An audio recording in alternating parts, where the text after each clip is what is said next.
Hello, good morning, everybody. Can I ask for your silence, please? My name is Kari Uslan. I work as a senior researcher and also head of the research program on peace operations and peace building here at NUPI. It's a great pleasure to welcome you to this seminar. I would like to extend a particular welcome to the participants of the ACANS, the Academic Council of the United Nations Summer School, which NUPI has the honor of organizing together with ACANS this week here in Oslo. We have over 20 participants coming from all over the world, from Afghanistan, Lebanon, Burundi, Japan, the US, South Africa, Brazil. Could you maybe raise up your hand so the audience see that you are quite many? Yes, so welcome to all of you and welcome to all of you. This is the first out of 3 seminars in the UN at 70 seminar series, which NUPI co-organized with the Norwegian Minister of Foreign Affairs and its UN at 70 and New Agenda project. Today's seminar focuses on peace and security and explores the 3 recent review processes conducted in this field: the Peace Operations Review, the review of the peace-building architecture, and the review of the implementation of Security Council Resolution 1325. Before I give the floor to Mr. Gjermund Sæther, who is the project manager of UN at 70 and New Agenda at the Norwegian MFA, I would say 2 more things. First, I will inform you that today's seminar is streamed live on YouTube. Secondly, I will briefly present today's speakers. First, after Gjermund has welcomed you, we will have Hilde Frafjord Johnsen, who was a member of the high-level independent panel on UN peace operations and is currently a visiting fellow at NUPI. She will present the Peace Operations Review. Then we will have Mr. Cedric de Koning, Senior Research Fellow here at NUPI. He will talk about the peace-building architecture. Then we will have Laura Mitchell, who is a Senior Advisor at NORAF, who will introduce us to the 1325 review. So without further ado, I give the floor to Mr. Gjermund Sæther. Yeah. Thank you, Kari.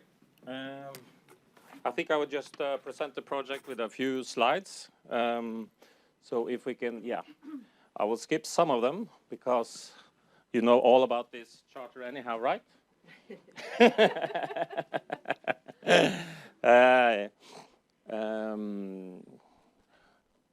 Well, actually, that's one is a bit of the background today.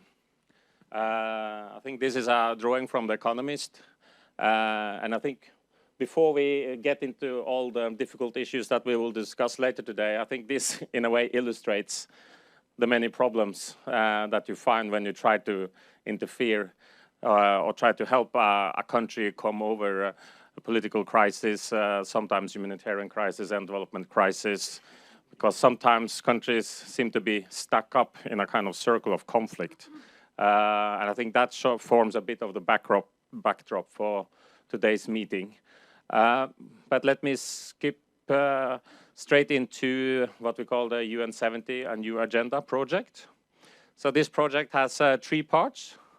We will develop proposals, ideas, and initiatives for the next Secretary General. Of course, this initiative is not tied to any particular candidate for Secretary General. We don't know who is that going to be, and we developed this project completely independent of who that person, she or he, might be.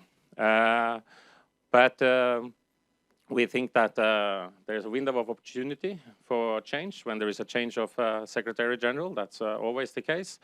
And if we look previous back to what the other Secretary Generals have done, it's typically in the first month and the first year of their term that they are able to bring about some more change. We do that, of course, with other countries. We do work with think tanks like NUPI and others. And it's not that we're going to come up with a whole range of new brilliant ideas.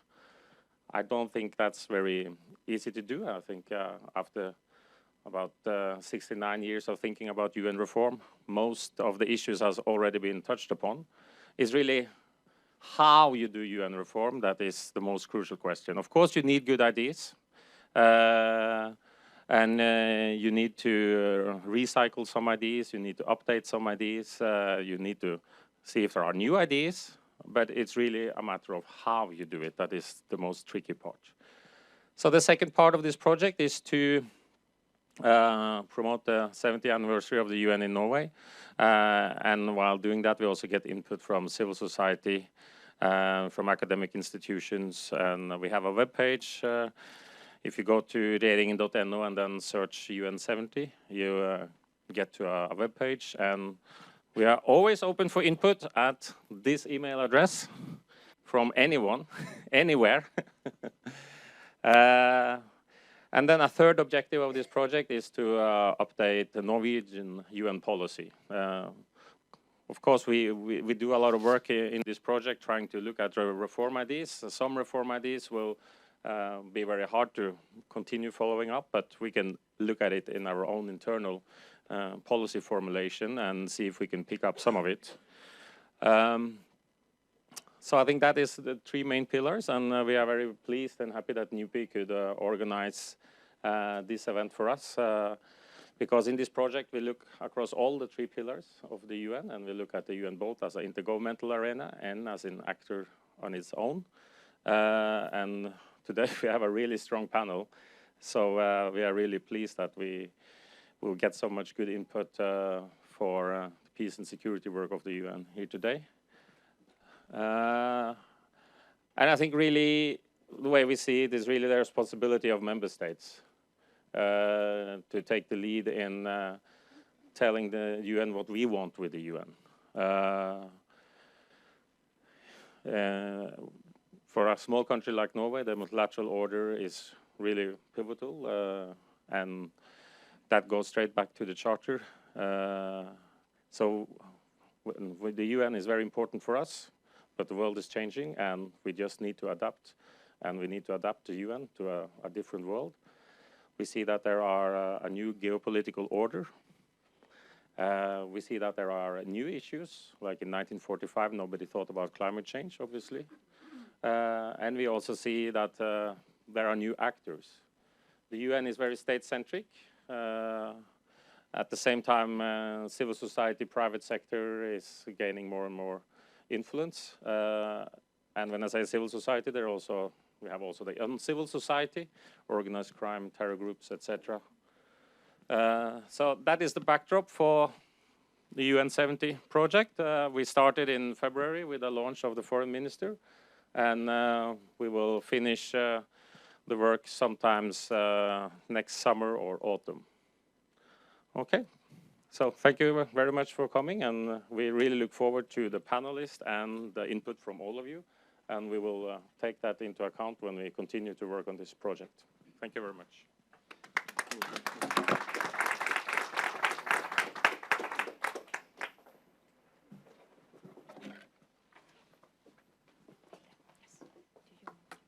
No, I'll use this.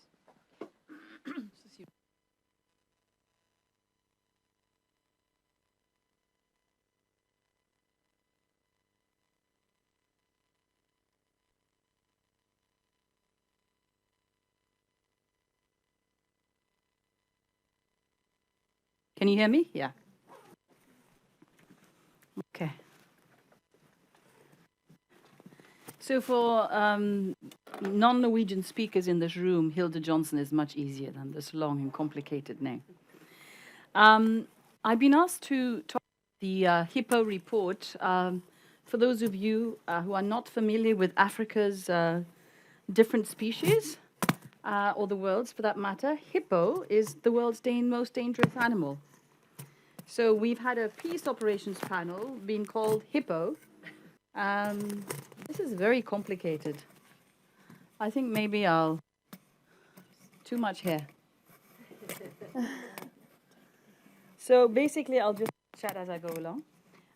So Hippo comes out of the high-level independent panel for UN peace operations. UN peace operations defined both as peacemaking and peacekeeping. I mean, that's very important. So not only the ones with blue helmets, but also the peacemaking work of the United Nations.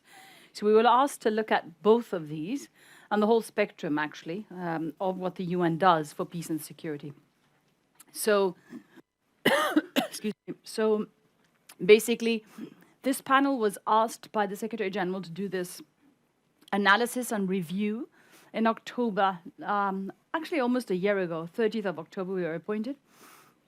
And we worked for 8-9 months. We delivered our report in mid-June. And following that report, we have now a Secretary General's report that is being considered by member states. And it will be considered both in the General Assembly as well as in the Security Council. Kind of the backdrop for why I'm standing here. I was a member of that panel. Also, a background as the SRSG, the Special Representative of the Secretary General, in South Sudan, heading up the peace operation there, UNMISS. Now, before I say more about the panel, just to give you a little bit of a backdrop for where we are. So we are the UN at 70. This is my 4th event on UN at 70, and it's packed everywhere. So this for me is very encouraging. I'm a big fan of the UN.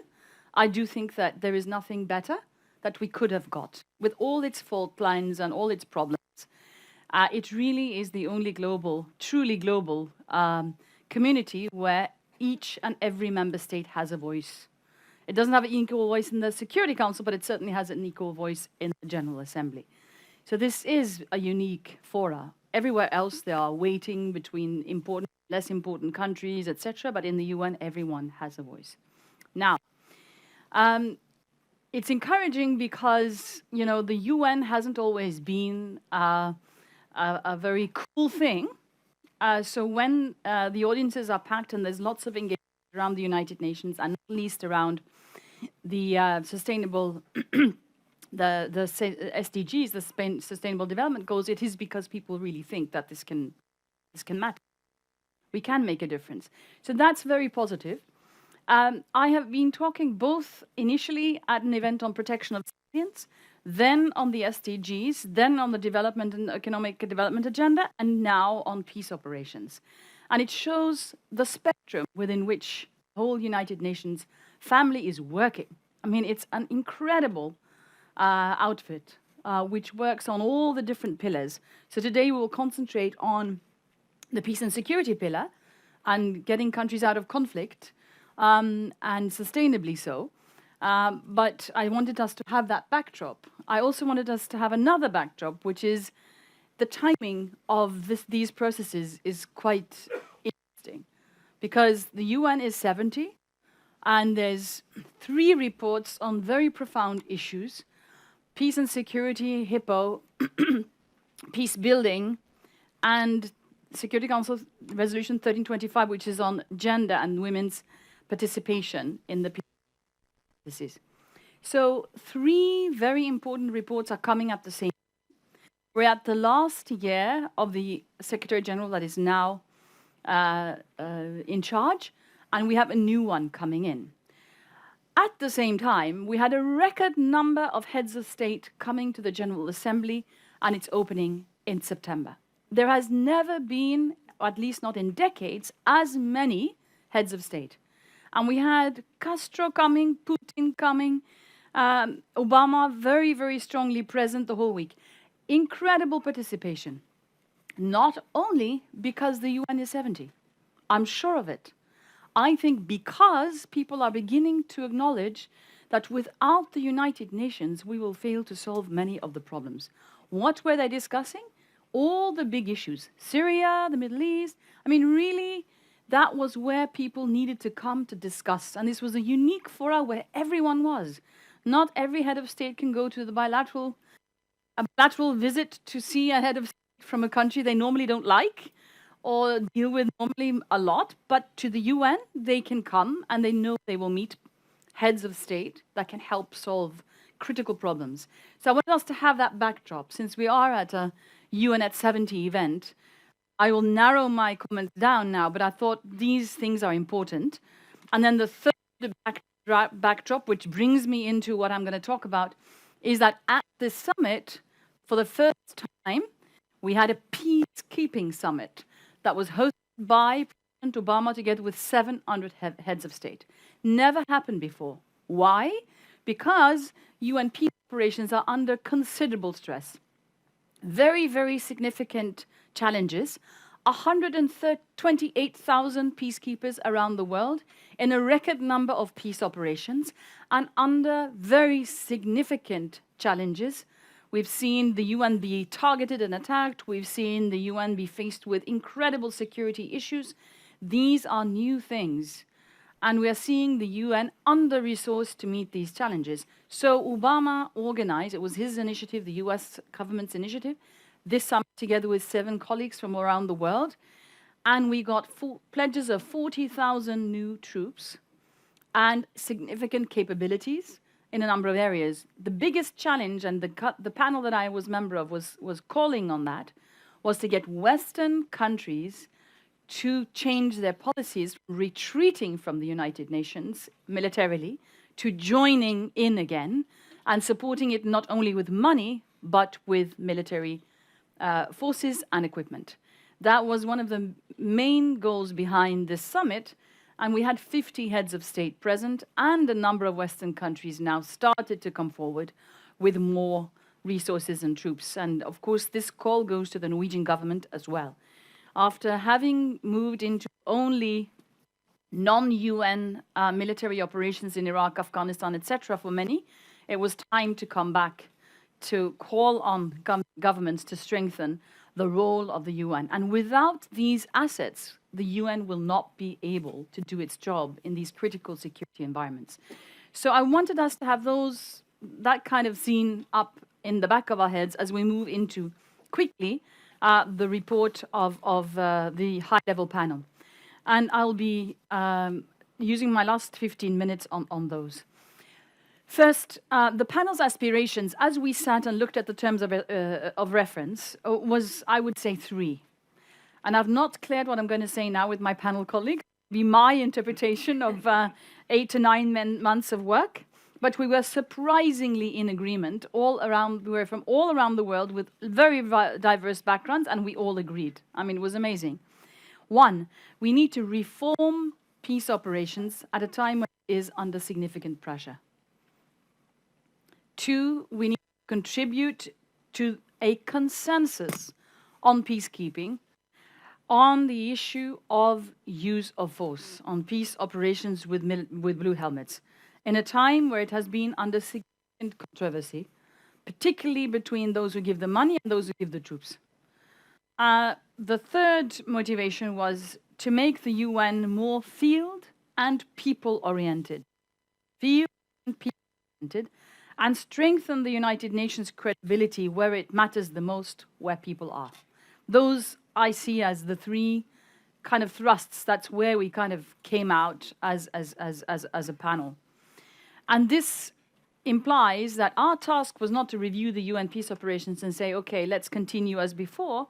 Our task was to look at the 70-year-old organization and say we need maybe a refurbishment, if it was a house, or reform, or because the UN is unique to many other 70 years old, supposed to last for another 70 and maybe another 70. So we need to change for it to last that long and to be effective. So the panel proposed 4 essential shifts in this regard. So we took as a point of departure, change is imperative. We cannot continue with status quo. Change is imperative, and how? First, politics must drive the design and implementation of peace operations. What do we mean by that? Isn't that always the case? No, it isn't. The primacy of politics was maybe the most important message from our side. It goes through the report. It implies that when the Security Council looks at a conflict or a post-conflict situation, they need to look at what is needed to solve that, and if there is an agreement, what is needed to make it sustain, to succeed in providing sustainable peace. Doesn't the Security Council always do that? Very often one rushes into decisions and one doesn't always do the core analysis of what really is needed for this to work on a country-by-country basis. Sometimes one ends up with very, very rushed decisions where the most important thing is to send in troops because there is a crisis, but one hasn't done the real analysis of what really is needed. Some of you come from these types of countries, and there's a depth of issues that one has to address, and it's very hard to get the right fit in terms of what types of interventions are needed to solve the situation or to make sure it sticks. So increasingly, the UN forces have been deployed into environments that are volatile. Actually, a great majority of at least the peacekeepers are now being deployed into environments where there is no peace to keep. In other words, in the middle of conflict. And it's very hard to be effective when that happens. Increasingly, we're seeing missions by default sometimes in a situation where there's no exit strategy. And that's very hard, again, because the politics have kind of been emptied out of the peace mission, not necessarily by will and policy, but by circumstance. So we're saying that the politics needs to drive this when we design and frame what type of intervention is needed. This also means that we shouldn't always think that the best we can do is to send in thousands of troops immediately. Sometimes we need a different approach to be effective. So what we talked about was the spectrum of peace operations. There are very many different things you can do to generate a situation where peace can be achieved or to sustain peace. So, for example, we talked about the need for light teams. What does that mean? It means that if you're more agile and flexible, you can send in a team of 10, 15 top-notch experts of the country early and try to resolve emerging as a conflict. This is prevention, right? Before you send in a police that is supposed to solve it.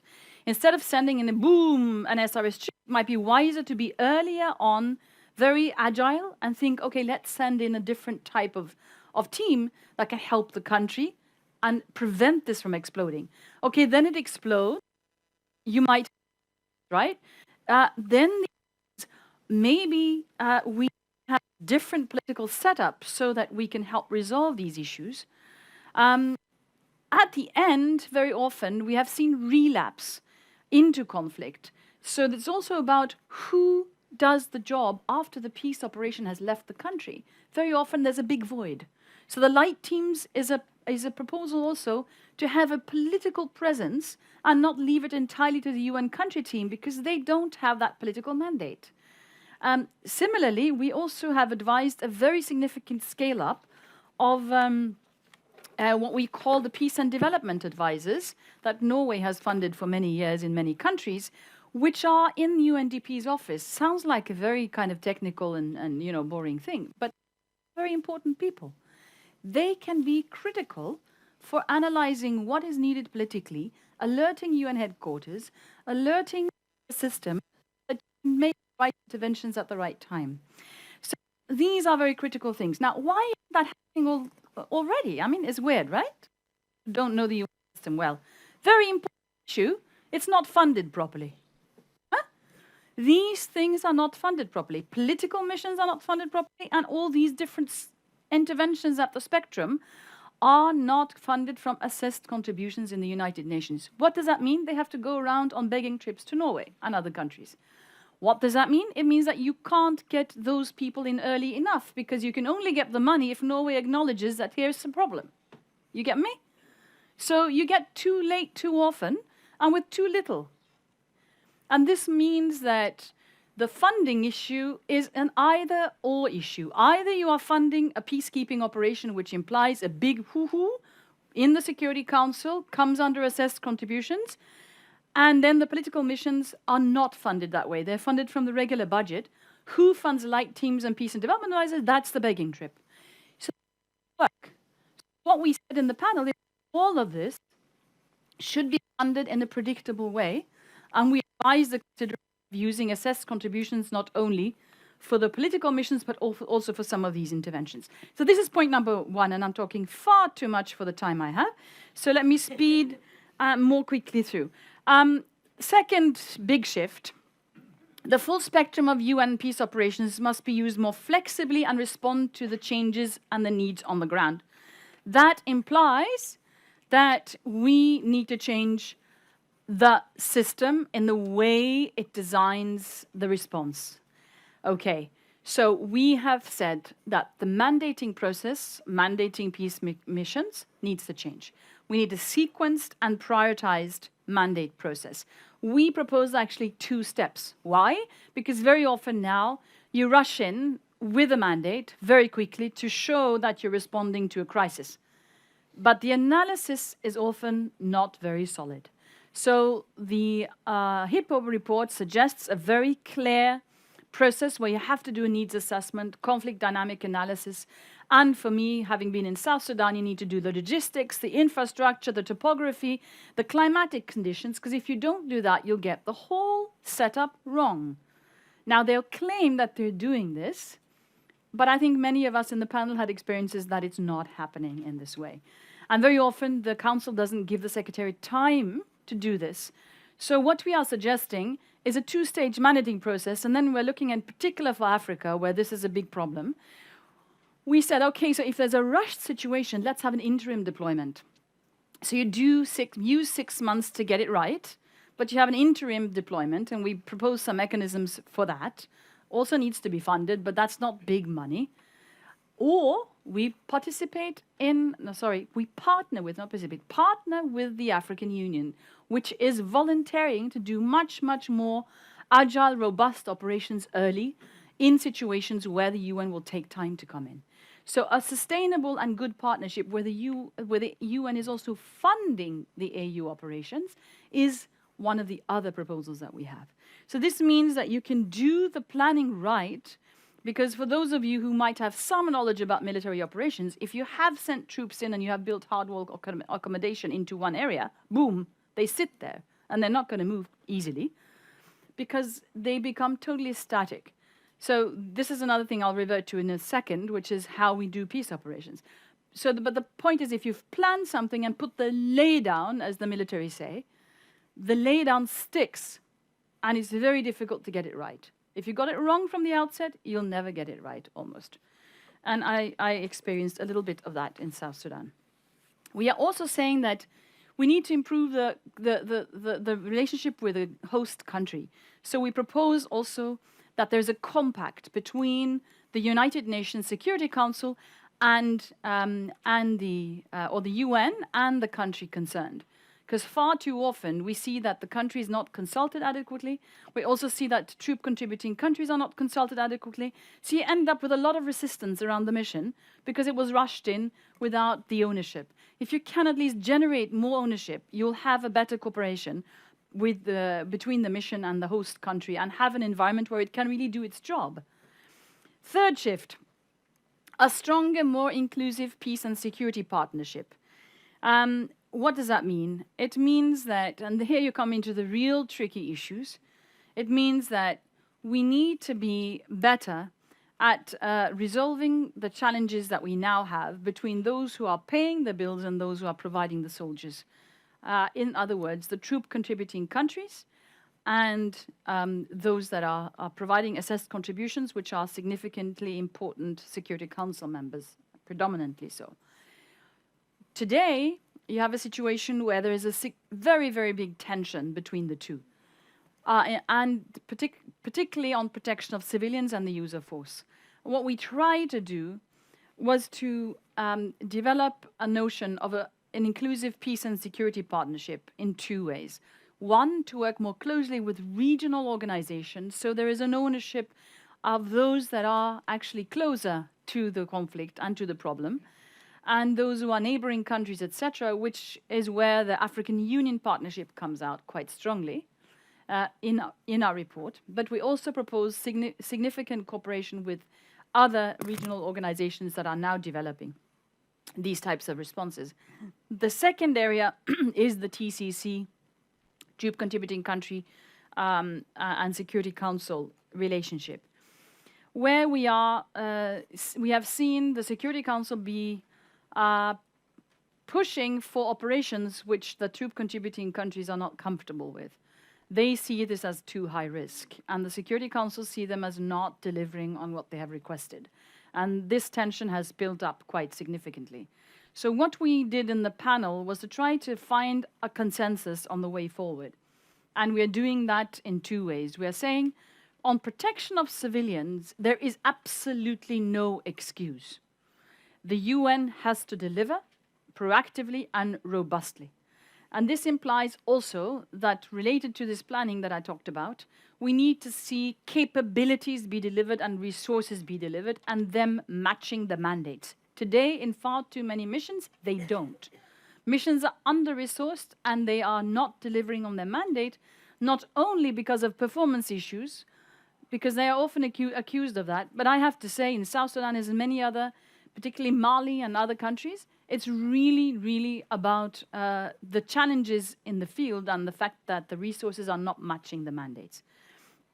On the use of force, we were saying that here one needs to be very, very, very careful in considering what to do and looking at whether one should use mandates that are interventionist in their approach, such as the FIB in MONUSCO. And if the Council goes in this direction, it needs to think through 10 or 12 criteria that we put in, so a kind of checklist. And we do hope that this is being considered by the Security Council when they mandate new operations. Finally, and the fourth shift, the UN Secretariat must become, as I mentioned, more field-focused and people-oriented. What does that mean? It means that we need a change of mindset. It means that we need to do things differently. And this has to do with serious reforms that need to happen in the UN system.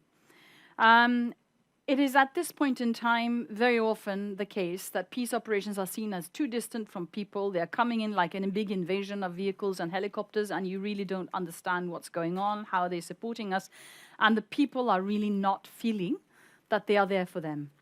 And so we have proposed in the panel a much stronger consultative process, which the leadership of missions have to undertake, but also mission staff at different levels. We have also proposed a significant consultation mechanism with the country concerned, as I mentioned.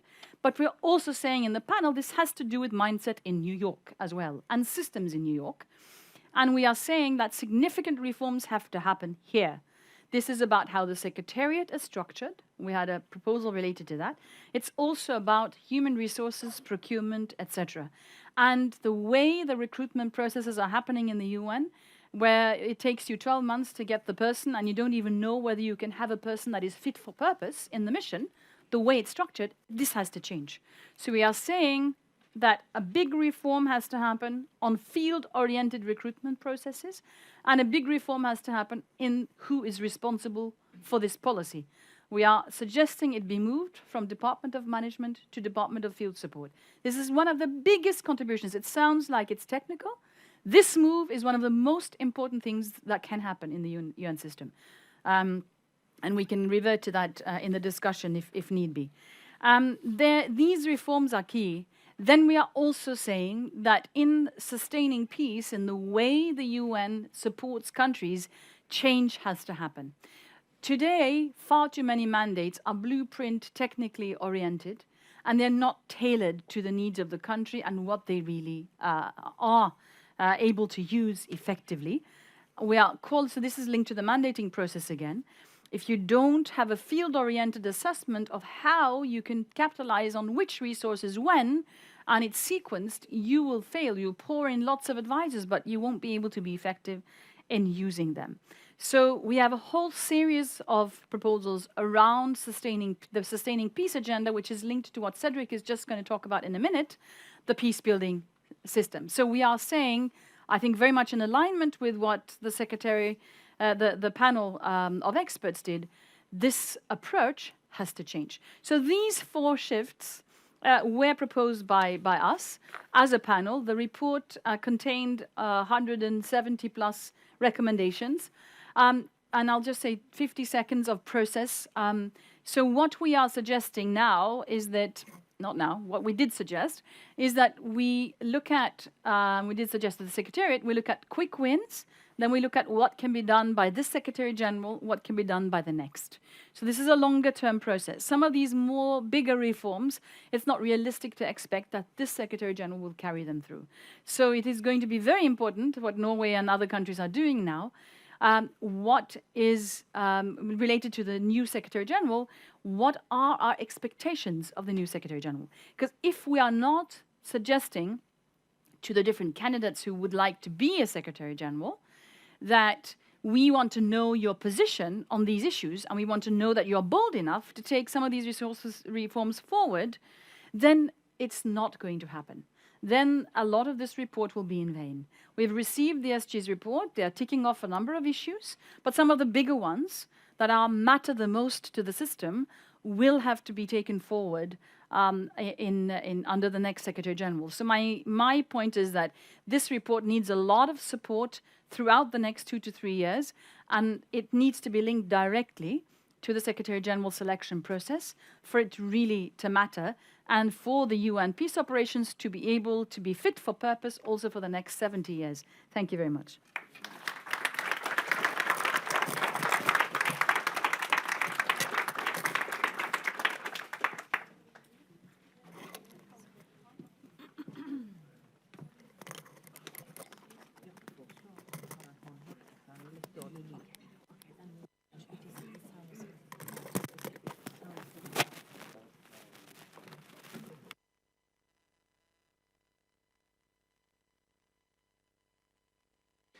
Good morning, everyone. Lovely to be here with you this morning to talk about this topic and also to welcome our colleagues from the Academic Council of the United Nations Summer Workshop. We look forward to engaging with you this week on this topic in much more depth. So I've been asked to speak about the Peacebuilding Review. As both Jarmund and Hilda mentioned, it's really been a very interesting convergence of a number of major reform issues this year. And one of those has been the fact that the peacebuilding architecture was established in 2005. It went through its first 5-year review in 2010. And so this year it was mandated by the process that established it, that there should be a 10-year review after its first decade in operation. So that means, first of all, that this review is a little bit different than the Peace Operations Review in the sense that it wasn't a decision by the Secretary General based on the circumstances, but it was more a regular preset review that was part of a timeline that was part of the establishment of the peacebuilding architecture. The 5-year review, I think most people feel that it really didn't have much effect. And one of the reasons was perhaps that it was artificial in many ways. So this time around, there was quite a serious consultative process among especially the members of the Peacebuilding Commission, the member states that are part of the Peacebuilding Commission. A terms of reference was developed, a process was decided upon, and what they agreed upon was that it will be a 2-stage process. So first, an advisory group of experts were appointed, not at the same level of seniority as the kind of high-level independent panel that we had for the Peace Operations Review, but more serious level subject matter experts on peacebuilding, and that they would produce a report, and that this report will then be considered by the member states through an intergovernmental process. Also, they decided that this report will look wider than the traditional perspective on the peacebuilding architecture. When we talk about the peacebuilding architecture, we normally refer to the Peacebuilding Commission, the Peacebuilding Fund, and the Peacebuilding Support Office that was established together in 2005. They decided that this time around the review will look broader at the whole UN system, and especially those parts of the UN system that is active in peacebuilding. And so these are the major kind of parameters for the peacebuilding review. So at this stage, the advisory group of experts have completed their work, and I'll tell you a little bit more about their findings and recommendations. They also submitted their report in June, July, as same period as the Peace Operations Review. And then the member states have appointed 2 facilitators, Australia and Angola, who will now lead the intergovernmental process. And I'll say a bit more towards the end about the next processes that we can expect in this regard over the next couple of months. So first of all, let me focus in on the report of the advisory group of experts. Of course, although this report has been, as I said, in a sense, pre-mandated, the advisory group of experts did focus very much on the current situation we find ourselves in, and have commented on the degree in which conflict has changed, the nature of conflict has changed, the new threats and challenges, and the kind of challenges that poses also for peacebuilding and the peacebuilding system. The advisory group of experts found that the United Nations has been slow to adapt to this changing nature of conflict, and that its response has still been mostly militarized. And this is, as Hilda has mentioned before, I think largely due to the way the UN system is set up to favor a peacekeeping response, because we have the assessed contribution system, which generates automatic funding for peacekeeping operations. And that means thus that the system is weak when it comes to funding other responses, peacebuilding, preventative, peacebuilding responses, and we'll come back to that later. So because the UN at the moment responds mostly in a kind of a militarized way, it deals mostly with the symptoms and not with actually the root causes or the deeper factors behind these conflicts. At the same time, this kind of very large UN peacekeeping operations absorb so much cost and attention and energy that there's little energy left in the rest of the system. So for instance, if you think of the Security Council, they are so busy dealing with many of these peacekeeping operations and the other major crises in the world that there's little time and energy left in the Security Council to deal more with the deeper political issues at stake in many of these areas. So they recommend, the advisory group of experts recommend 2 critical success factors that they think we need to look at and where the UN needs to reform in order to address this problem. First of all, the report emphasizes that peacebuilding is still too often left as an afterthought, as something that comes post-conflict, with the main emphasis being on peacekeeping and peacekeeping operations. And that what it recommends, a kind of a new concept, although it's a concept that is linked, of course, to the Sustainable Development Goals, and a concept that was also picked up in the high-level panel on peace operations, but they focus very much on this concept of sustaining peace. And they use the concept of sustaining peace to emphasize that that is the core role of the United Nations. And with sustaining peace, they hope to create a kind of a concept that can integrate our traditional thinking around prevention, peacemaking, peacekeeping, and peacebuilding, and especially to link that to human rights and development. So to step away from the peace and security bubble and to think importantly of how we have an integrated approach around a concept of sustaining peace when we deal with these conflicts. Therefore, it recommends that when we talk about the peacebuilding architecture in future, we should not limit ourselves to the thinking around the Peacebuilding Commission and the Peacebuilding Fund and the Peacebuilding Support Office, but we should really understand it as the whole UN system approach towards sustaining peace.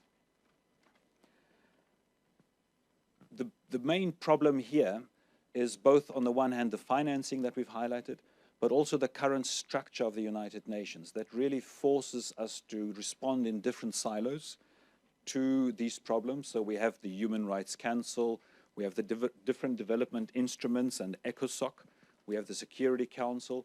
So we have all these different governmental bodies, and we have all different departments and agencies and funds and programs within the United Nations that are specialized, and the end result is a very fragmented response to these problems, and therefore a kind of a deficit when it comes to sustaining peace. So their idea is that the concept of peace building or a peace building architecture in a narrow sense must be abandoned for this new broader concept of sustaining peace. And this means that there'll be a lot of, the degree to which this is adopted, this idea is adopted, would mean that there should be a lot of new kind of conceptual development around this concept.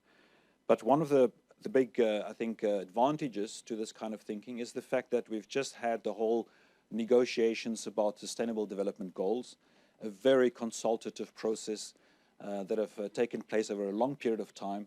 Agreement has reached, including agreement on sustainable development goal 16, which really then provides, in a sense, an agreed framework around which the sustaining peace can be developed.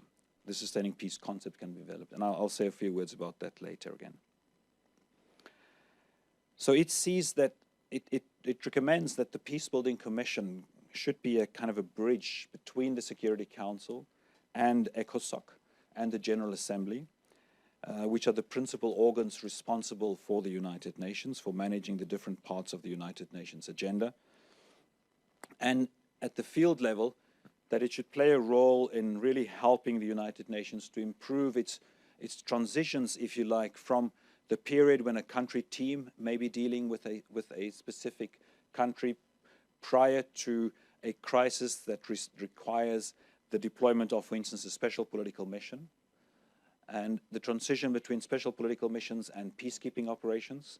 And we know when peacekeeping operations withdraw, there is usually again now a special political mission and eventually a country team.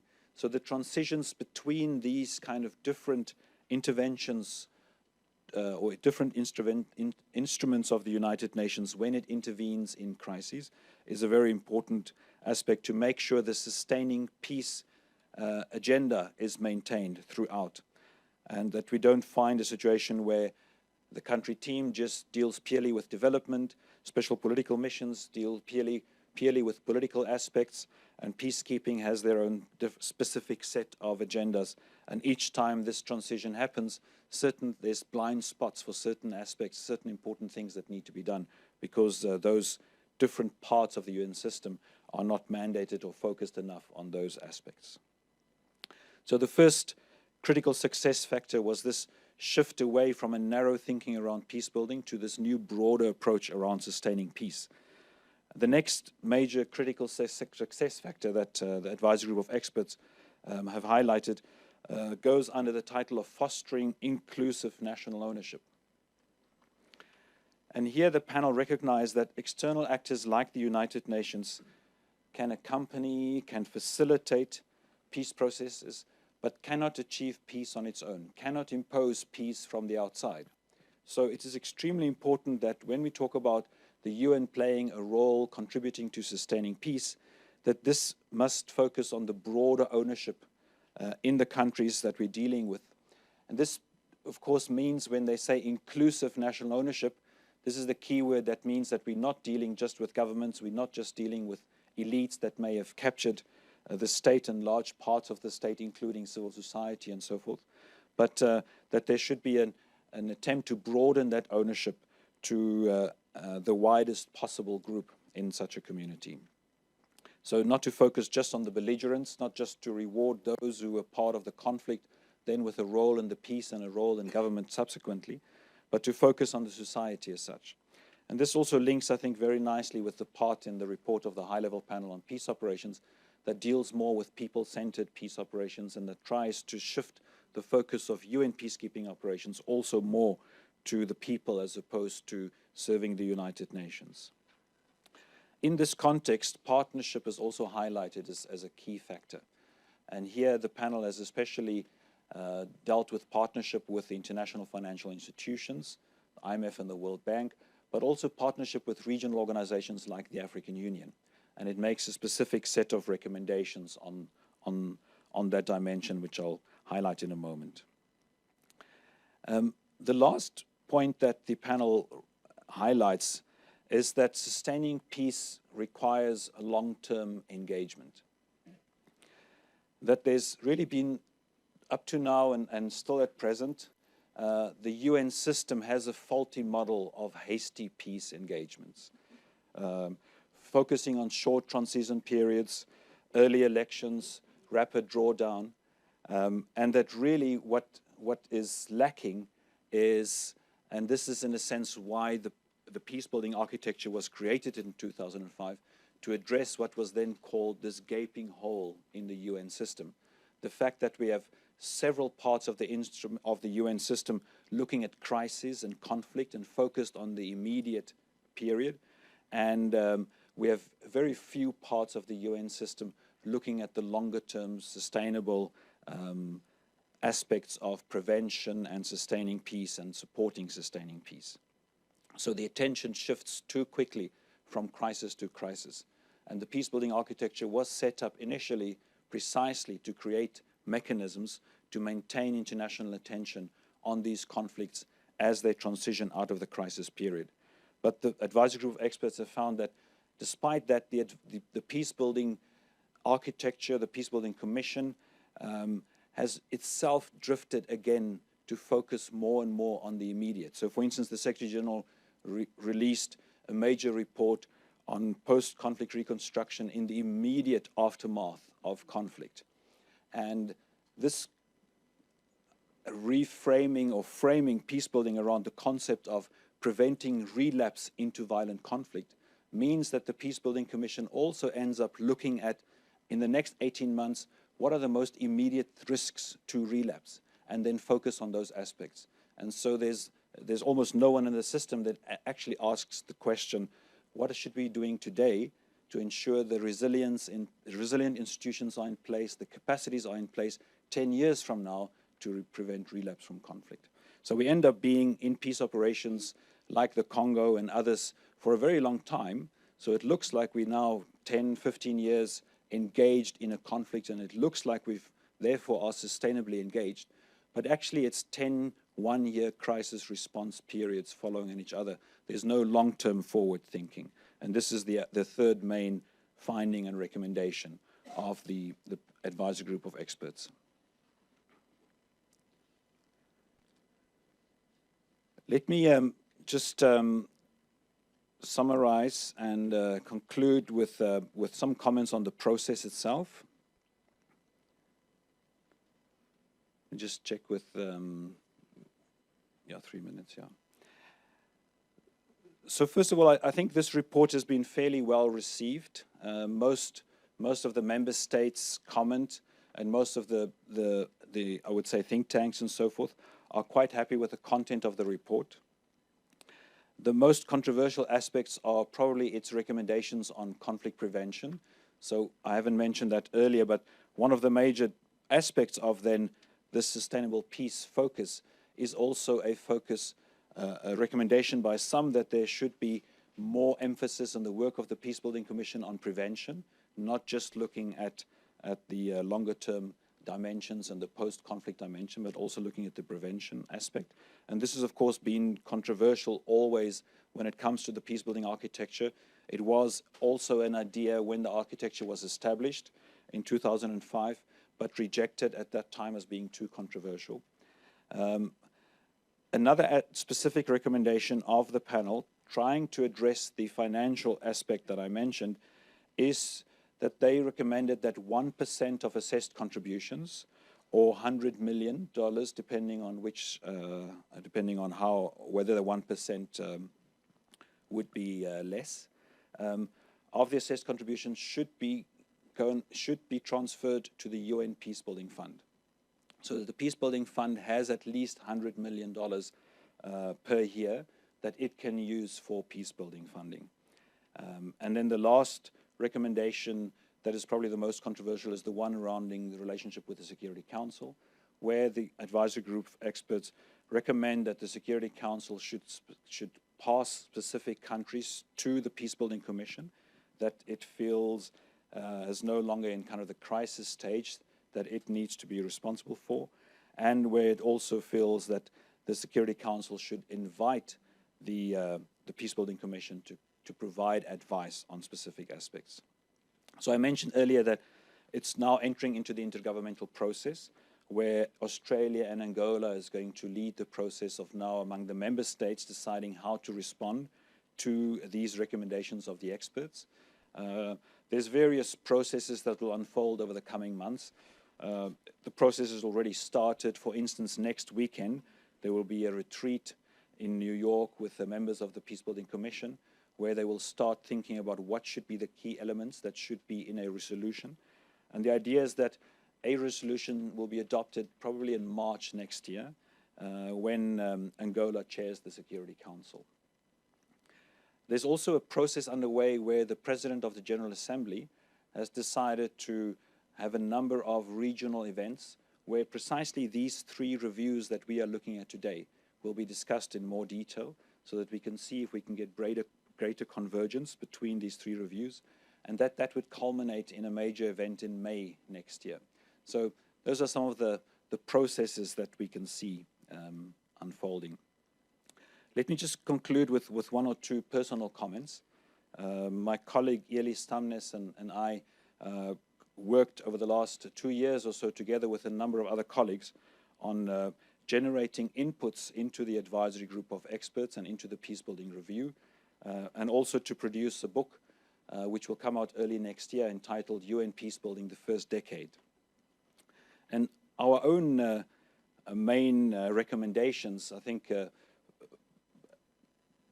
are quite supportive of most of the recommendations brought out by the advisory group of experts. But let me focus on two. I mentioned already earlier that at the moment, the peacebuilding concept is very much focused around this definition of preventing relapse to violent conflict. And I really think that this forces the Peacebuilding Commission, the Peacebuilding Fund, and others to look too much in a short-term approach to what are the immediate risks to crises, and that how can we respond to those.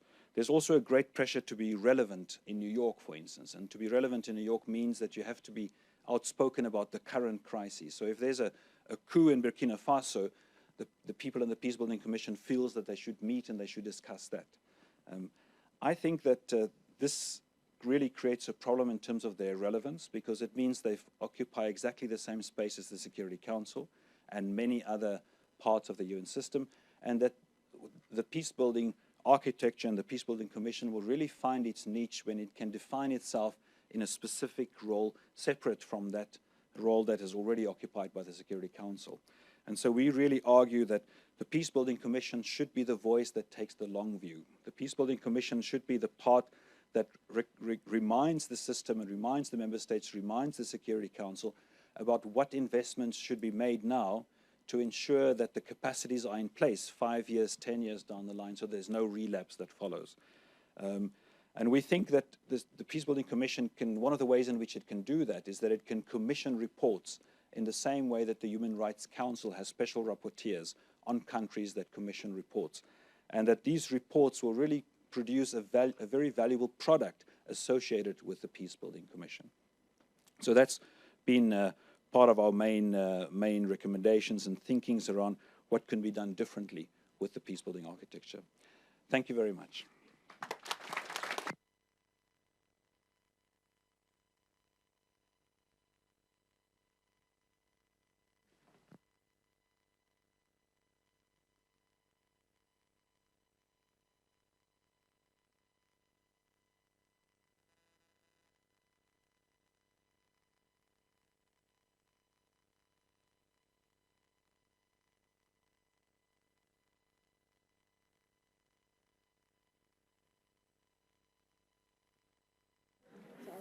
When there's 3 minutes left. We are a bit over time.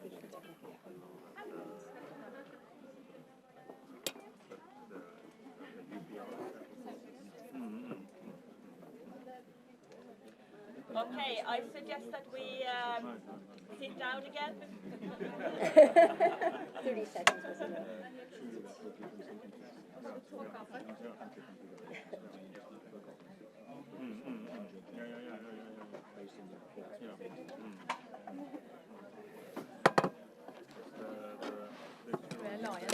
Ja, ja.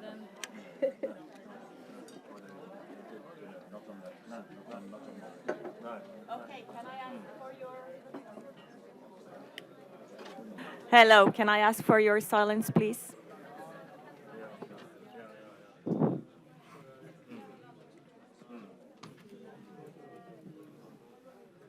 Okay. Laura, the floor is yours. Okay, good morning. Welcome, everyone. Thanks and congratulations to Nupi and the MFA for this meeting. I apologize, I have a cold. I hope I won't start sneezing, but it's great to be here.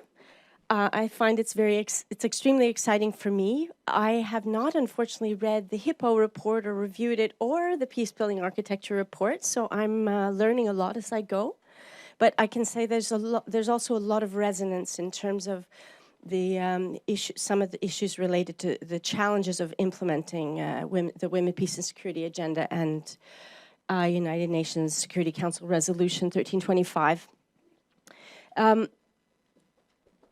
Okay, I think it's really important. I don't want to assume that we all come together. I'd like to try to start, shall I say, from a similar starting point. It's important to understand where 1325 comes from. Because it differs, I would argue, in many ways from many other Security Council resolutions.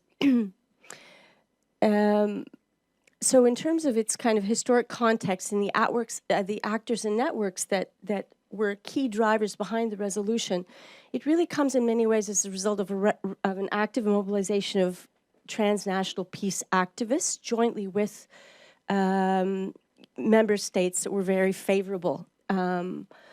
And it was prompted in many ways as a result and kind of a reaction to a decade of peacekeeping failures. In Rwanda, Somalia, the former Yugoslavia, kind of increasing visibility of the use of sexual violence in conflict, okay? That being said, it's really a historic landmark and a political and legal framework. And it's the first time historically that gender becomes seen as a matter of international peace and security. Very important achievement. Again, I'm sorry, this is like very brief and to the point, but what's important for, in terms of the resolution is that there's an acknowledgement of the differential effects of armed conflict on women and men, girls and boys.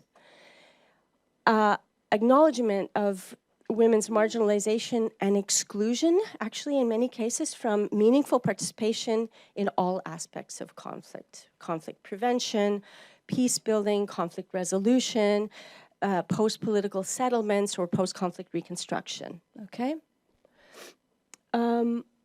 In terms of, it's also really important to understand that since 2000, we have Security Council Resolution 1325, and then we have 6 additional Security Council resolutions that were adopted.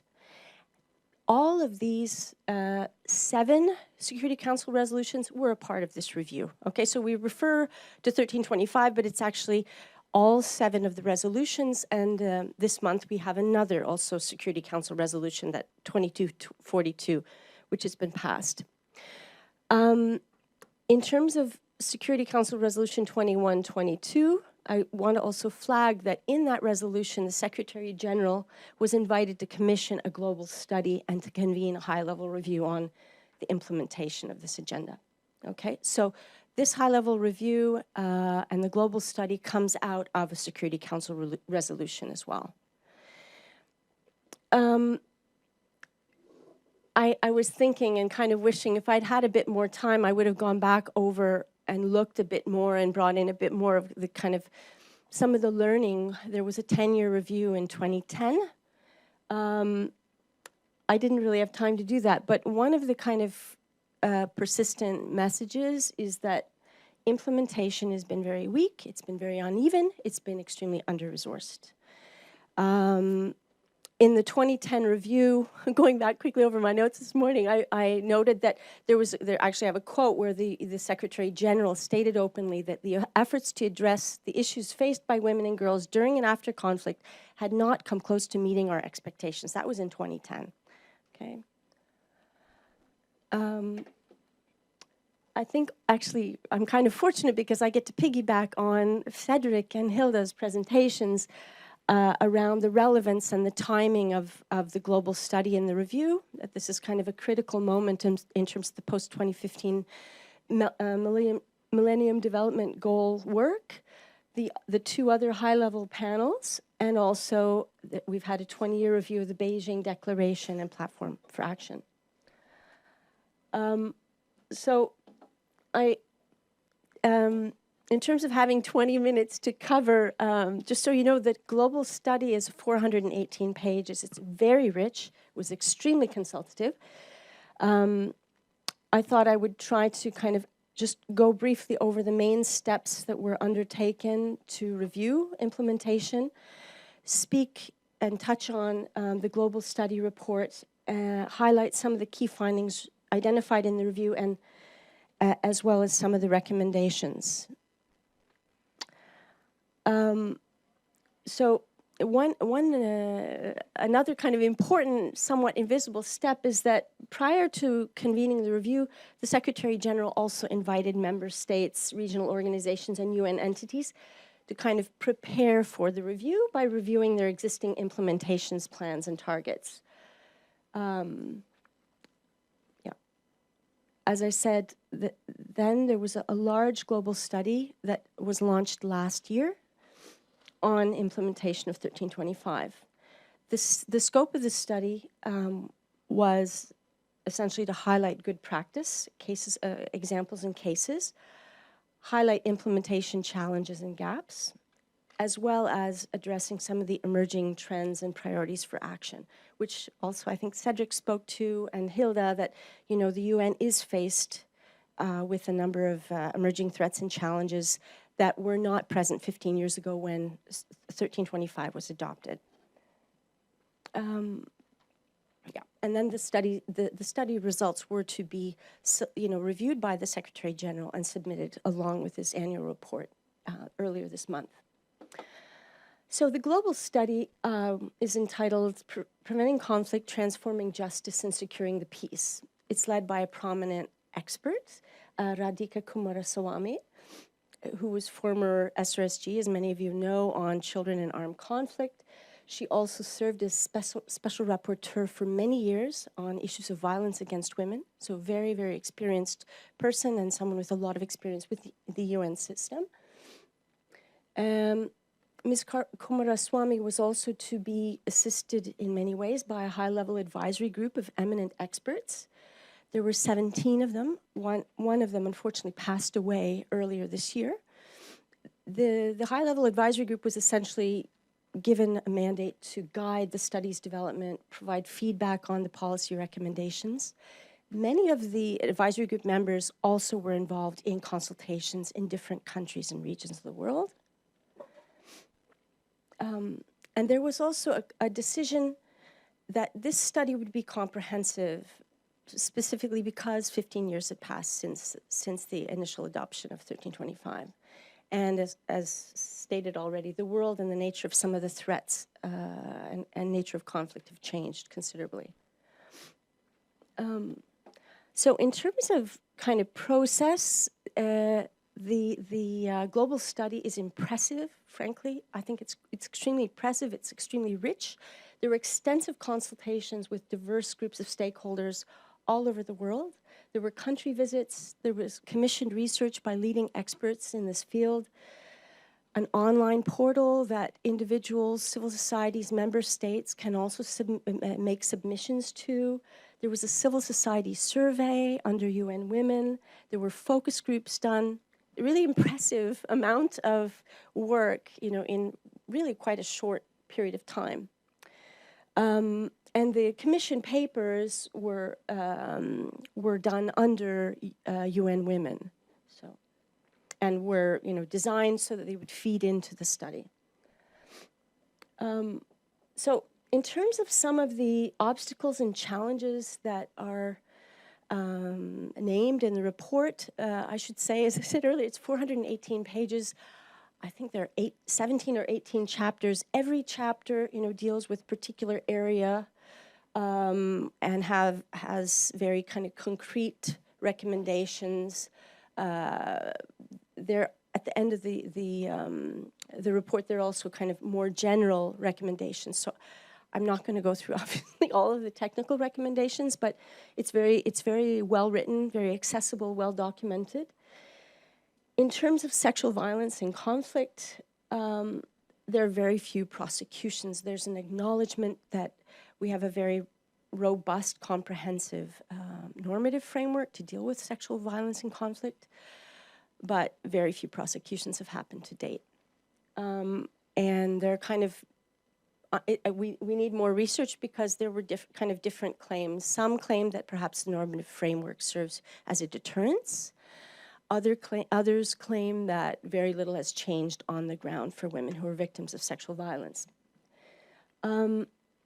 I think the second bullet point is really important and relates well to the earlier presentations. Peacemaking and peacekeeping are persistently viewed as the most challenging areas of 1325 agenda, where we've made the least, we've seen the least progress and success.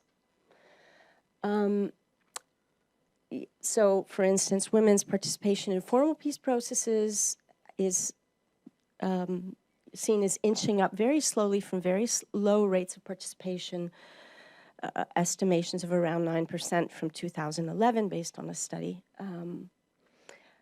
Similarly, just 3% of the military and UN missions are women, and most of those women are involved in a support staff capacity. Another kind of important area of, promoting 1325 has been, encouraging member states and regional organizations to develop national action plans. We see that only 28% of member states to date have national action plans to guide their implementation. And where these plans exist, they're often not, they're often very much focused on process, not on kind of concrete, measurable, time-bound, specific outputs. A really important point is that there's very rarely are there budgetary allocations to go with the plan. So there are plans that are made, but there are no resources allocated in many cases to those plans. And also accountability mechanisms. So it's great to say we're going to do this, but who's actually has the responsibility to implement any particular facet of the agenda? In terms of the challenges that are kind of the new and emerging challenges, the rise of violent extremism is an important topic, or an important area in the report, because women's lives and security is threatened, and also because the rise of violent extremism is seen to have led to a cycle of militarization. We can come back to this maybe in the discussion, but I find it's very interesting in going through the global study and some of the key recommendations, because there are many elements of the initial kind of movement of peace kind of activists that elements that had to be left out of the Security Council resolution to have it passed, and one of them was the role of militarization. That militarization is a problem. When you have situations of militarization, it has very negative effects on women's rights, human rights, and so on and so forth. So I find it interesting that there's a kind of an attempt through the consultations. There's a lot of language coming out and concepts coming out from the field about the role of militarization having an adverse effect on women's human rights and security. The report points out that women peacebuilders are often in ambivalent positions. They're caught between this rising tide in some situations of violent extremism in their communities and the constraints that are placed on their work by counterterrorism policies that restrict access to critical funds. Any of us who've worked with grassroots initiatives where you don't have an NGO or you don't have a legal entity understand how difficult it is to support those kinds of initiatives with concern about transfers of funds to terrorist organizations. So this emerging threat and some of the associated dilemmas create problems for the kind of grassroots work that women peace builders engage in and contribute to. And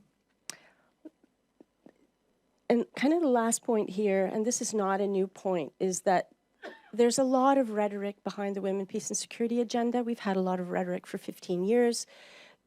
There are important norms that are being established, but we don't see, we still have an abysmally low funding situation. According to the report, 2% of peace and security funding goes to gender issues. Again, this is after Beijing. If you think about all of the attempts to get women's issues on the table at the UN, and we haven't come very far in terms of getting budgets allocated. And they also cite a figure of 6% of bilateral aid goes into, addressing gender issues. So we have a long way to go. I guess I'm a bit short on time now. So I want to say, I won't go into this, but it's also interesting in the global study that they come up with a set of 10 principles. We can talk about that a little bit more, but it's quite interesting. The first one is widespread consensus about the problem of militarization. One has to exhaust all other means before resulting to the use of force. Women, peace, and security needs to be respected and viewed as a human rights mandate. Okay, I'm going to skip ahead. There's, at the end of the global study, there's also a call to action where essentially the UN is, there's a kind of a call to action and a reminder of what the UN was initially founded to do, which was, to promote peace and security.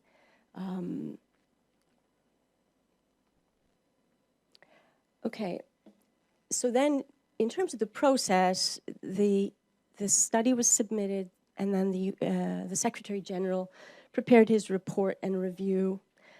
So it's based, as I said, on some select findings from the 418-page study.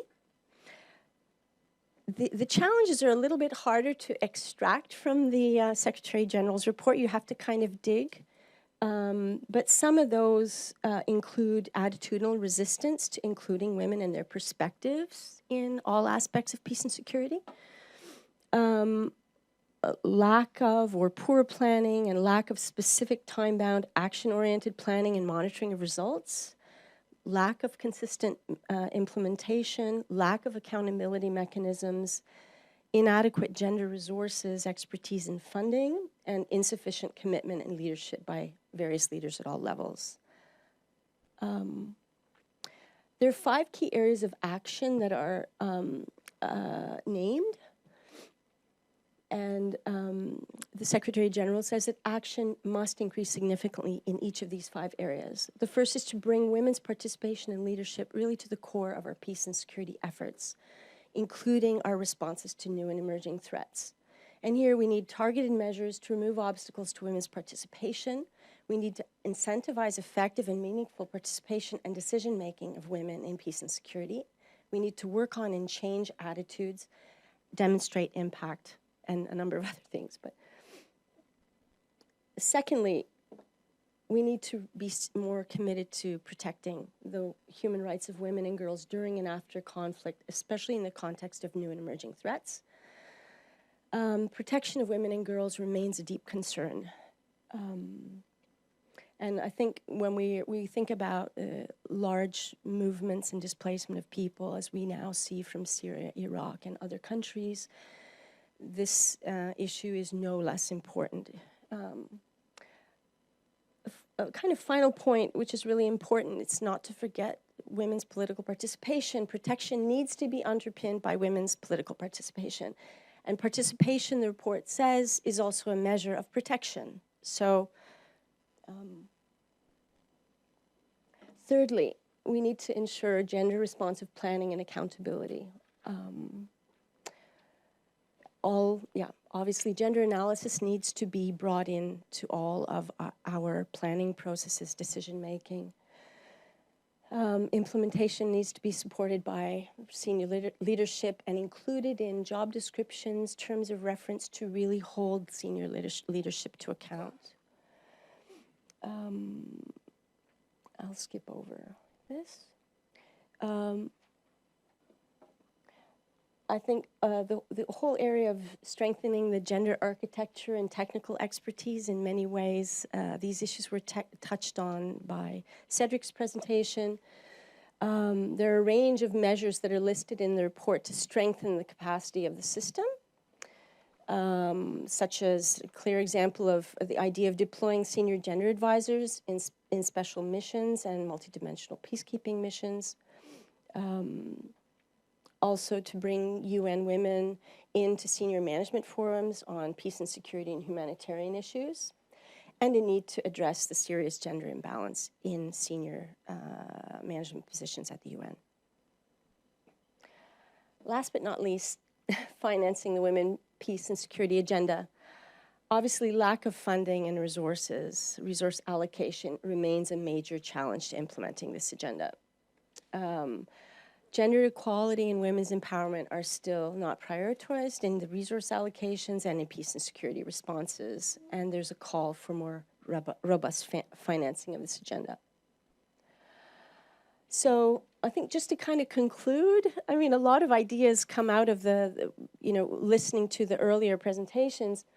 Really, the global study, I think, is a really impressive and comprehensive study. It's full of solid examples of what can be done. So I think that's a huge plus. Very concrete policy advice, and it's presented in a very accessible fashion. There's a critique that, there have been some successes, but they're kind of tend to be firsts, examples of first time doing this or that.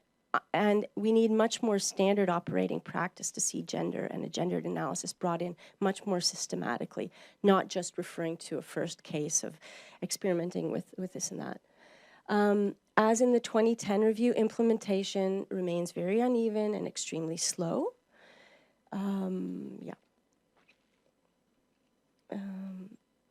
And I think maybe just to conclude with that, obviously, even if we put political will and leadership aside, implementation of 1325 and the Women, Peace and Security Agenda is not going to occur magically without the allocation of funds, expertise, and other resources, right? When we're serious, have a serious commitment to something, we need to support it properly. So, thanks.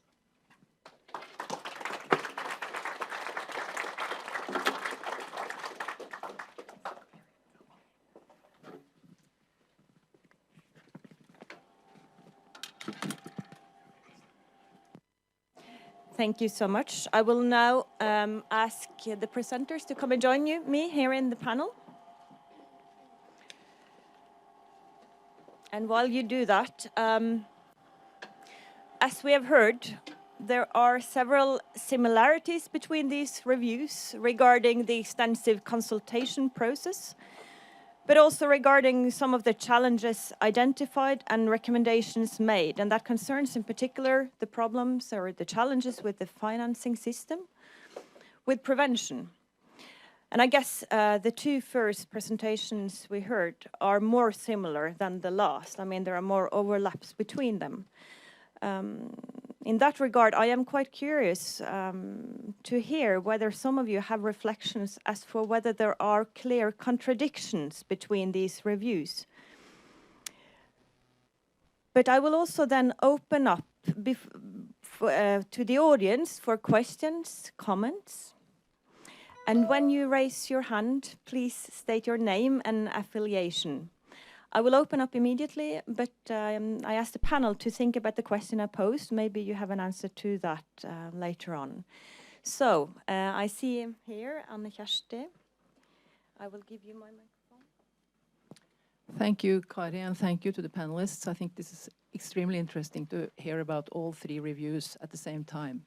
I have my one question concerns Hilde's underlining of the need to use more time to assess and analyze the situation in the country where there is going to be engagement from the UN side, and also the stressing of the importance of ownership and to reach out to all parts of the host country, because as you also said, most of the present, at least the peacekeeping operations, are taking place in countries where there is little or no peace to keep. So there is a real urgency. So I think there is a major challenge here to be able actually to have the time to do these things, although we might agree that it would be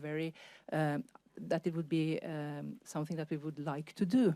So that's one question. And another is more like a comment, and it's on the financing, because, I mean, it's not difficult to agree that there is a need for more predictable financing.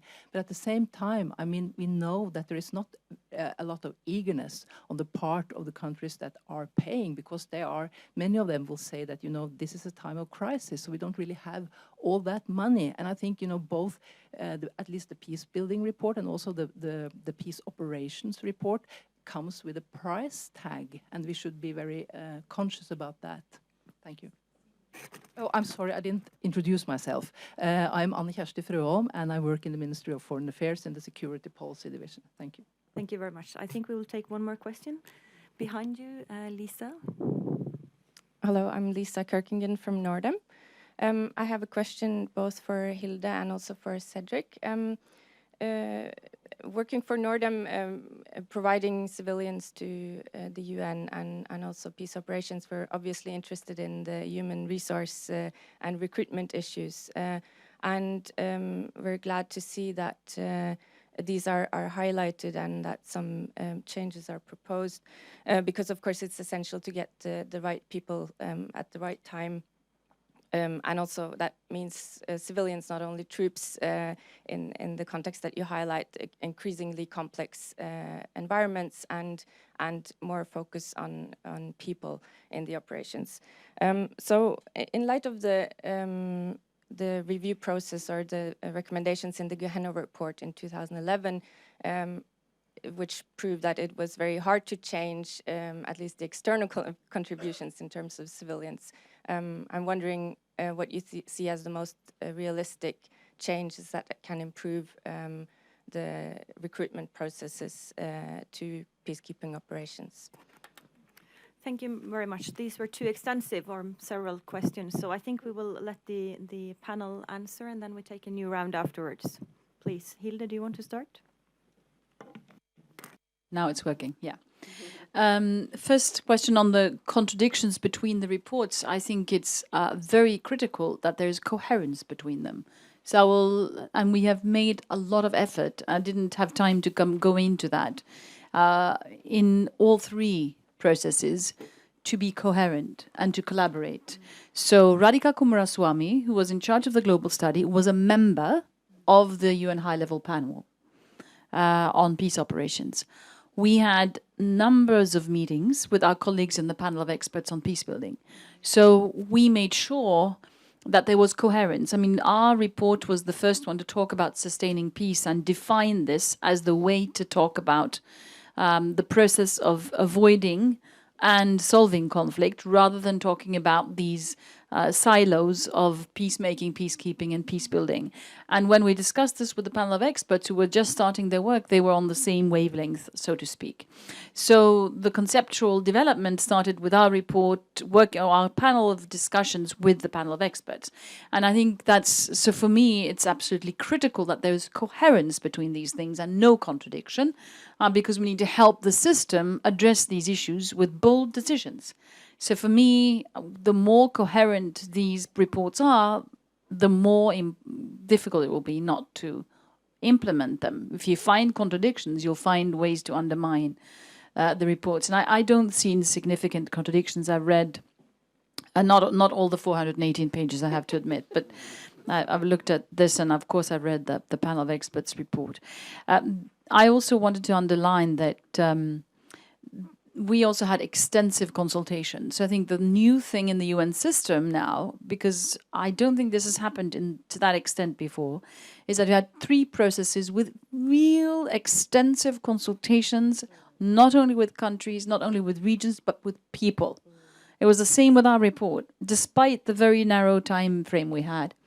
And this is critical, and it shows that the UN is coming out of the state-only, government-only approach. I mean, we are, of course, member state-owned, and they have the primacy, but the fact that there was a very strong commitment to consult with people is another common denominator across all three. And I think that also creates credibility. And at least in the case of Hippo, and I think that's the same for the others, the reason why they are well received is also that member states and people feel they have been listened to. And that's not often. So I think this also makes it hopefully more difficult to not take them seriously in the discussions now in the intergovernmental process, whether it's in the General Assembly or the Security Council. And I think, I mean, it's going to be hard, but really, at least it will be more challenging if you are kind of seeing well-received reports with strong ownership by people and countries. It's going to be more challenging not to at least take them seriously and try to implement them, despite the bold recommendations, I think, across all three. So I wanted to make that first point, and sorry for taking time to respond to that, but I thought that was important. Then just quickly to the questions, and I'll knock off them. The issue of time and the Anishashti's point on the preparations and getting it right, contrary to flying in. I think I mentioned in my intervention that we are proposing two things to avoid that problem. And the problem is that some countries will not be willing to give the money to do either of them. If that happens, you will not also be able to plan properly. So the point where we have done, I mean, what we've done is to try to create a package where we want enough time to prepare these missions to do the right things, militarily and in civilian terms, getting the right fit. At the same time, we are proposing two interventions, one through the African Union process and the other through rapid deployment arrangements. Actually, you can also do a third. You can fly in a light team if you think it's primarily a political problem and not a military one. And this brings me to Cedric's point that in some cases, the temptation of the Security Council to move to military responses very quickly is because they have assessed contributions and it looks good. If you send in a bunch of blue helmets, you're taking action, right? But if you send in a light team with some diplomats that are going to, I think you can find very effective ways of dealing with a conflict politically, it doesn't look that good. So this is also about politics and projections of profile, CNN effect and the rest. So sometimes we need to be disciplined enough to look at what really will work in the situation. So I think we've overcome this problem in the way the report has been mentioned. Now, quickly, human resource recruitment crisis. This is a scandal in the UN system. And I think the report doesn't use the word scandal, but it says almost as close as it can.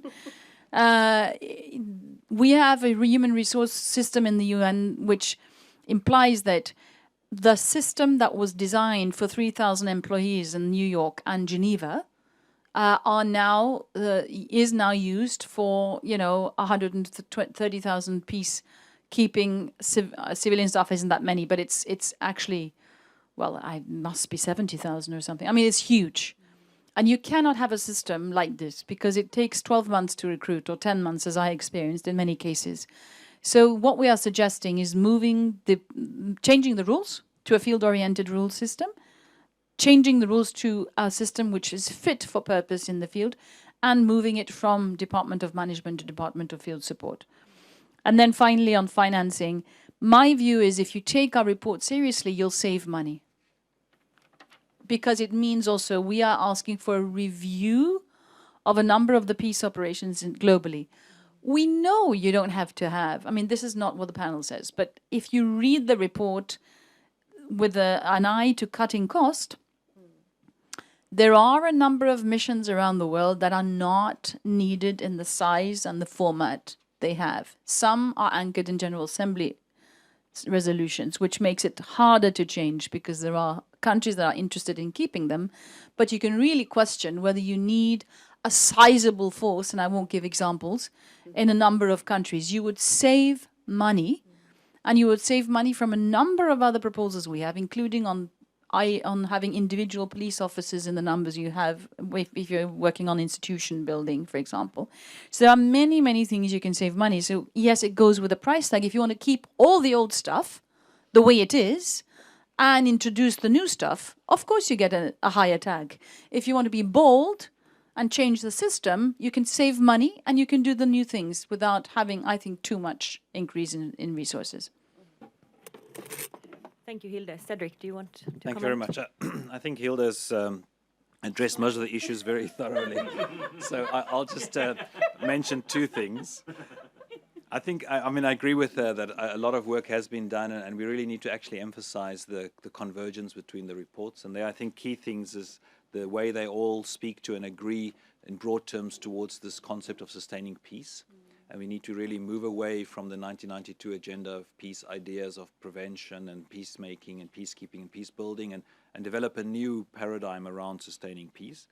The importance of gender and women, peace and security, inclusiveness, and around that the people-centered focus on national ownership and partnerships. I think these are the key common themes for me that stand out of the three reports. The one thing that I think that is a problem is the fact that these three reports still represent three different starting points within the institution, and they speak to three different bodies or communities. And those three communities are now responsible for implementing the three reports. And so a lot of work needs to be done to make sure we bridge those three. For instance, if I understand correctly, in the Office of the Secretary General, there's a special team implementing the high-level implementation plan on peace operations, but they are not also responsible for implementing 1325. Maybe there's a separate team in the Office of the Secretary General that I haven't met. And the peace building review is seen as left to the member states. So it's still a siloed response from the UN system. And the member states itself, that is most important in terms of taking this process forward. The embassies in New York and so on, I think, feel totally overwhelmed because there are not that many people. These are all three huge reports with depth of knowledge. In addition to the three, there are other major items on the agenda in terms of violent extremism and the SDG process and so forth. So they are, in a sense, the key actors that must take this forward, but they are also overwhelmed and confused by the breadth of the issues on the agenda. And therefore, I think these processes, like the initiative by the President of the General Assembly to undertake this series of consultations and then end up with this event in May next year to start to converge and help us to identify the key common themes for the future agenda for the next Secretary General is very important. Thank you very much. Laura? Sure. Yeah, I think the point around militarization, where there was, complete consensus with the global study, is that we need to really be much more invested in conflict prevention. And we know that prevention, when it's successful, is always less costly than highly militarized responses. So I think in terms of the cost issue, I mean, I think that's very hard to argue against. It's very expensive to deploy large numbers of peacekeeping operations. I didn't speak, I think, enough to the issue of women's leadership. One important, and I thank Hilda for bringing up, I forgot to mention the kind of links between the panels, the advisory groups. Women's leadership is seen as and understood to be absolutely key in all aspects of peace building. And one of the critiques in the report and in much of the women peace building community, 1325 community, is that the focus on celebrity culture is the term that the global study uses, basically obscures the important grassroots efforts of women peace builders and peace activists. So, and those are not the kind of faces that we see in terms of the CNN effect. It's not sexy necessarily to show all of the efforts that happen at grassroots level, often by different groups of women and men as well, to try to stop and prevent the breaking out of violent conflict. So I want to bring that back in, and that's a call also in the global study, is that we need to really remember and not lose sight of those critical, even if they're often invisible, contributions by women peace builders. I also agree with Hilda. I don't think there are significant contradictions. I think, obviously a cross-cutting theme is the transformative nature of some of the changes that have to happen in the operational culture and the working culture, which would be much more in touch with local realities in the different countries, much more informed responses. That's also, a challenge for the Security Council, is to make sure that they have a gendered analysis of developments in different countries that are in crisis. So, yeah. Thank you so much. Then we open up the floor again. I already have quite a few on the list. The first is over there. My name is Johan Löfven. The UN Foreman, yes. So. I'm retired, but in my more active years, I did work in the Ministry of Foreign Affairs. I have 3 comments regarding peace building. First of all, I think that the focus now on an integrated approach is absolutely crucial inside the UN system. But I would add one aspect, and it is also that the UN must also work more closely with other actors outside the UN system. And by that, I mean primarily the World Bank and IMF, but of course there are also very important regional actors. That's one point. Second point, I think that as you look at the review and what's going to happen next, I think it's important that also the focal point inside the Secretariat for Peace Building be upgraded. I think that probably that person should be at the USD level. Whether that means that you should transform the Peace Building Support Office to a department, I don't know. But in any case, you must make sure that the focal point is present when important issues are discussed at the highest level with the Secretary General. And finally, I strongly endorse what was said by Cedric on close cooperation with host governments. I recall that I think it was 2006 or 2007, the Peace Building Commission worked very closely with the government of Burundi, which at that time was organizing with the World Bank a big international donor conference. And the Peace Building Commission spent a great deal of effort at that time soliciting support for the World Bank, in fact, as wished by the government of Burundi. And in fact, it was a very successful operation, and I think that the Peace Building Commission, as a result, also gained some credibility with the government in doing that. Thank you. Thank you, Mr. Ambassador. Then we have a lady here in front. If the other ones who wanted to ask a question now can raise your hands, because I think I missed some of you. Okay. Hello. My name is Laila Nicholas from Lebanon. I'm a professor in the Lebanese University.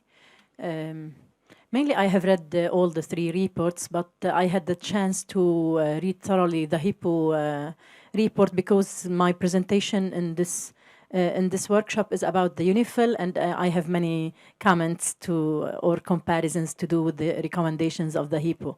So my question or my comment is for Mrs. Hilda. In your HIPPO report, you recommend the peace operations to do with issues like rule of law, corruption, and so many matters which they are not of their business. I think that if we assure that these issues as rule of law and state building are cultural and human oriented, not just technical and legal, it means that the UN should empower the state to do its responsibility in these issues, not to implement an outer force or like UN force to do the business of the states. What do you think? Thank you very much. We will take a few more at the same time. The gentleman behind there, we have 2. First in front there. Thank you so much for the very interesting keynote speak this morning. I'm Theodore Christensen. I work with the UN Secretariat. I'm very intrigued by this concept of the light teams, and especially just focusing on the pre and the post of a conflict. Hilda, do you have a sense of the appetite both among key member states, the Security Council members, etc., on deploying these kinds of missions, and as well on the host governments? Some would maybe claim that they are less intrusive, but others might raise issues of sovereignty and undue interference, etc. During all your consultations, did you get a sense of how realistic it would be to deploy these kinds of missions? Thanks. Thank you very much. We will take one more in this round, just behind there.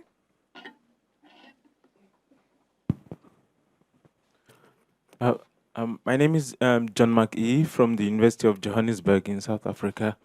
My question goes to the first presenter. I've had a look at your report, and in your own presentation, you seem to be pushing, and also it's reflected in the report, the fact that politics should drive the entire process of maybe making decisions on peacekeeping operations. And it seems to me that most of the problems that have arisen in relation to peacekeeping operations, particularly in Africa in the last 2 decades or so, has to do with that very fact that and the process is pushed by politics. So I was thinking that maybe the HIPPO would come out with something like pushing for a rules-based or a return to a rules-based system or a return to a rules-based approach rather than going back to politics, which in my own opinion has created all of these problems that we're facing with peacekeeping. Can you define what you mean by rules-based? Of course, by that I mean a sort of more stringent compliance with the charter system and its provisions. I mean, when I say charter, I'm talking about the UN and charter provisions. Okay, thank you very much. We have more hands, but I think we will let the panelists answer. Most of these questions were to you, Hilde. Do you want to start? Yeah, happy to do. Let me just start with the last one, because I do think that there's an interpretation of the word politics that isn't really tallying with what we mean. The way I'm hearing you, if I'm not wrong, is that this is referring to the consent of the Security Council to accept the fly zone over Libya, which led to something that the African Union and many member states on the continent were not happy with, seeing that politics, quote unquote, was driving something that should have been rule-based. Am I right? Yeah, so this is not what the panel is talking about in terms of having primacy for politics. They're absolutely not. When we're talking about this, this is when you have a situation where a peace operation is being deployed, is determining what type of operation. So this is not going away from the charter, is not blessing any type of operation that is not in accordance with the charter. There's nothing to do with that. So I think the term politics then is misunderstood, and it's good that you're telling me, because then it clearly isn't really a good term to use. This is about whether you want a militarized approach or a political approach. That's how this is, that's our understanding. So what we're saying is that the political analysis of what is needed in the country to either prevent conflict or handle it or help it get out of conflict needs to be determined by what the political situation is in the country. Which actors are there? I mean, we have some South Sudanese friends here.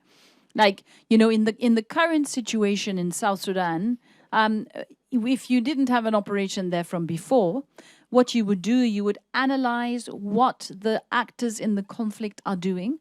What is the right response to this now? Would it imply a political mission with a mediation team? Or would it imply a deployment of a mission with peacekeepers? I think if we now had a situation, I don't think probably we would have sent in a mission primarily with peacekeepers. We would have thought the political solution has to come first, and then we come with what is needed later. Of course, there is a mission, and it exploded when the mission was there. So it's a different story. But you get what I'm saying? That's what we mean by politically driven operations.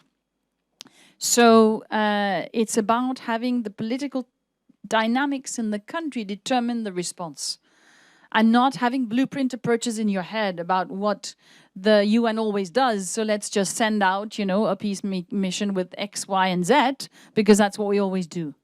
It's having the political analysis drive and tailor the response. And it will differ in each country. And I think the point we're making is it has to differ in each country. If you now look at peacekeeping operations, to use that term, particularly in the multidimensional ones, they are almost the same. Look at Security Council resolutions, they're almost the same. They have the same components, etc. And I'll revert to that in your question. Now, the point is that it needs to be tailored to what is needed from a political analysis perspective, and then from a logistical infrastructure analysis if you have decided to move in with peacekeepers. Okay, so light teams, this is again responding to that point. So the idea of light teams comes out of that. So if you have a political analysis, you'll say, okay, so here we do not, at this point in time, recommend that we fly in thousands of troops at this point in time, which saves money. At this point in time, we look at, okay, so what can be done with what is the root causes of this? But of course, you need time to do that. So this is entirely dependent on whether you have that time. I mean, this is a lot of dimensions. This prevention aspect has been stopped by UN politics always, because countries have felt the sovereignty threatened. You know, that if you have prevention, that countries are very afraid of coming on the Security Council agenda. So the point, I think, is if we can make a firewall between the deployment of light teams and peace and development advisors, which you already are doing, and a firewall between that and the Security Council, I think it will be easier to overcome. I think it should not be on the Council agenda, because if the minute these things come on the Council agenda, countries will say, no, thank you very much. We don't want a team, we want nothing, we want to manage all by ourselves, you know, stay away. But if we can manage to create a stronger firewall so that these forms of assistance are assistance to the country, and if you look at the text in the report, I would recommend you read it, you will see that it's very carefully drafted. It says, if requested by the country. And that is exactly for this reason. So it's assistance to the country. But then UN has to provide very low-key, very diplomatically, but it can be extremely effective. One of the things that were happening very early on, which is one of the examples we used in this regard, is that we sent in a very significant situation, I think it was in Nepal, there was a very small team sent in at a crisis time, and this really helped. And nobody knew about it. But at this point in time, I'm not going to tell when, whom, and who was flown in, but it really helped.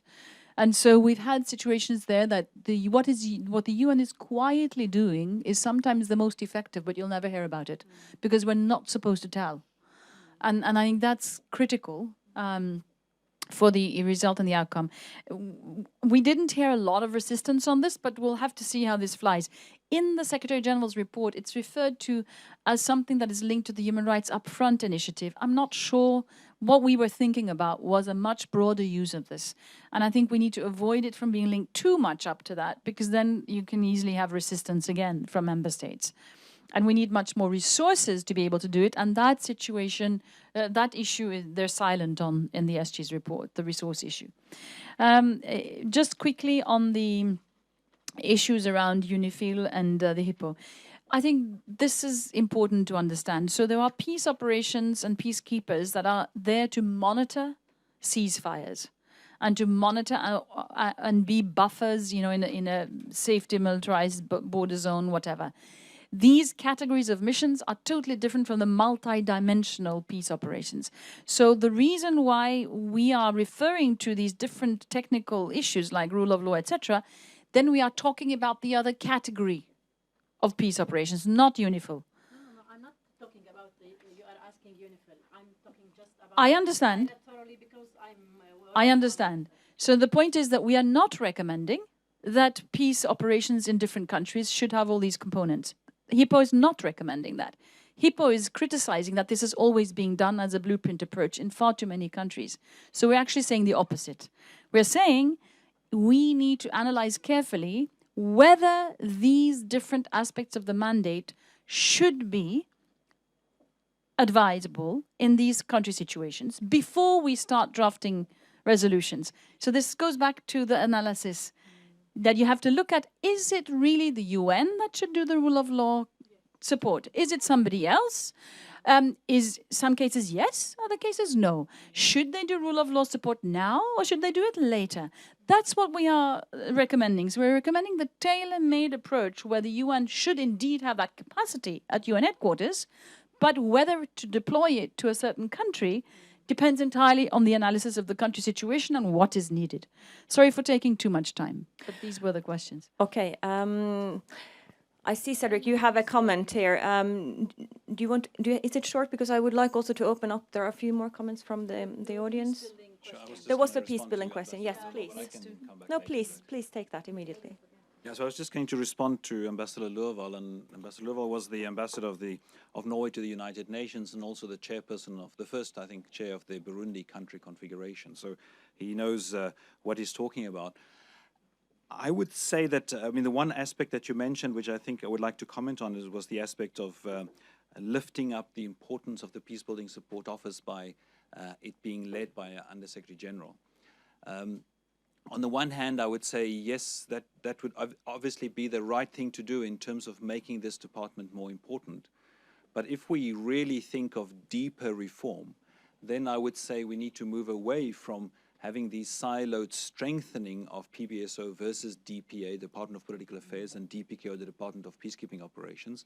And I think for the first time now in a very long period of time, there seems to be a small appetite developing for actually thinking of changing the way the Secretariat is organized in these three major departments, to perhaps at some point in future having a new Secretariat organization, perhaps geographically organized, so that you can, this Secretariat can deal with the full spectrum, the same people dealing with, for instance, the Horn of Africa, regardless of whether it's mediation, prevention, peace building, or peacekeeping, but your expertise around the Horn of Africa is focused around the region, and not whether they should be the institution fighting for peacekeeping versus peace building versus political affairs. So I think that's perhaps a more important and deeper reform initiative to look towards. And this is very closely linked to the financing issue that we addressed earlier. Again, I think something we don't like to touch, but if we want to change all these problems that we are talking about, then we need to focus on the fact that the assessed contribution model, which on the one hand is the biggest advantage that the United Nations have over all the other different institutions, is also the one that is driving us to have a militarized or a peacekeeping response. Because in order to deploy, in order to have automatic funding for an operation, there has to be soldiers. Otherwise, you cannot access the assessed contribution. So that's what drives us away from more nimble, smaller teams or different approaches and so forth. So if we want to have the funding more equally spread, invested in prevention, in peace building, in different political tools, and peace operations, which are important when it comes to protection of civilians and so forth, then we need to think about reforming also the way we funding these different mechanisms. Thank you very much. Laura, you also asked for a small comment. I have to apologize to the audience that I will have to close off for questions and comments now, because we need to finish the seminar in a few minutes. I just wanted to kind of tag along to what's been said. I think, we have to be really mindful of very state-centric approaches. Of course, the UN is, it's made up of member states. So when it's important, and I agree that the UN needs and often does work with other non-UN actors, it's also important to think about the work it does and may need to go further with when it comes to civil society and other non-governmental institutions. In terms of Hilda's, discussion and I think very clear presentation of why we need solid analysis of the country's situation, we need that to be gendered. Otherwise, we miss sexual-based violence. We miss how women's livelihoods may be affected. We may miss how displaced populations are forced to collect firewood and so on and so forth. So I just want to kind of bring that in. And, again, I'm going to say that also we shouldn't forget the role of different grassroots initiatives in trying to stop and prevent and build peace. And that may be out of the normal purview of member states in the UN, but that one needs to also be mindful of those other initiatives and support them. That's a very good investment, I think. Thank you so much. Thank you so much to the panel and to the participants. It has been a very fruitful, thought-provoking presentations and debate. Before we give a big hand of applause to all of you, I will give the floor to Gjermund Sæther, who would like to say a few words. Yeah. Please. No, I would just say thank you all every one of you, and especially to the panelists. I think this worked extremely well in terms of our project. There's a lot of meat for UN reform in the 3 reviews, and the way you have presented it here goes straight into our policy formulations. So thank you very much to the panelists. Thank you very much to you, and to you as well, Kari and Nupi.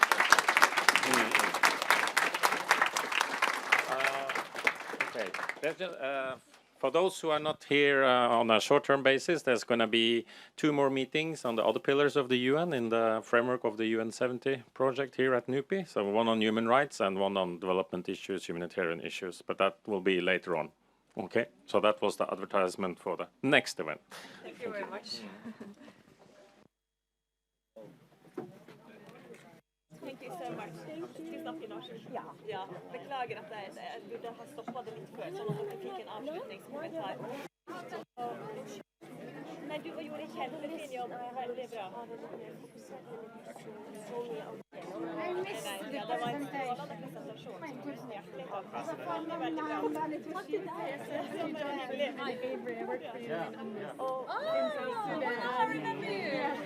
Nice to see you. Political, weren't you?